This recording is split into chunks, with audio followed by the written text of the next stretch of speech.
de naissance wala di légaliser seen i kayit wala sax li jëmale si certificat de mariage mun nañu toogandi seen kër xaarandigum ndaxte ñi nga xamante ne ñoom ñooy agent municipaux yi di liggéey fële ci état civil yi dañoo sumb benn grève maanaam toogaay ñaxtu ñu xëy daal bank seen loxo duñu liggéey fii ak i fan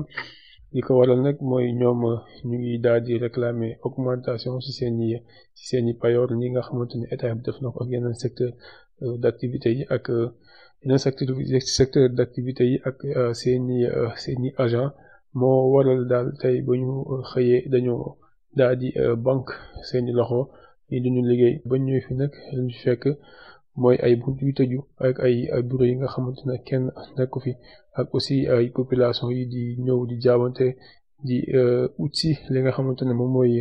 seen i këyit waaye daal bu ñëwee loolu lépp daal diwul antu li ko waral nag mooy ne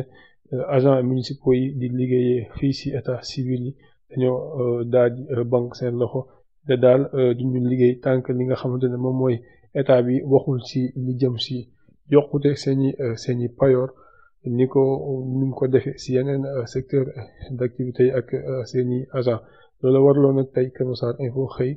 daal di ñëwal leen fii ci Kër Massar Nord bi nga xamante ne sax ñoom daal dinañu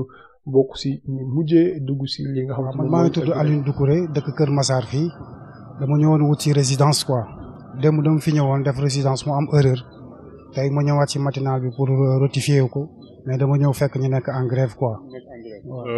nan la yàqal ñàkk résidence boobu ak aussi ban sentiment nga am aussi si grève bi nga xamante ne waa agent yi def nañ. waaw li ma yàqal moom bari na trop parce que résidence bi tey la démb laa ko waroon a déposer parce que dossier yëpp pare na résidence bi rek moom moo dese woon pour mu mën a déposer dossier yi quoi léegi fu mu ne rendez-vous bu ma joxante woon ak fële il fallait que mu faussé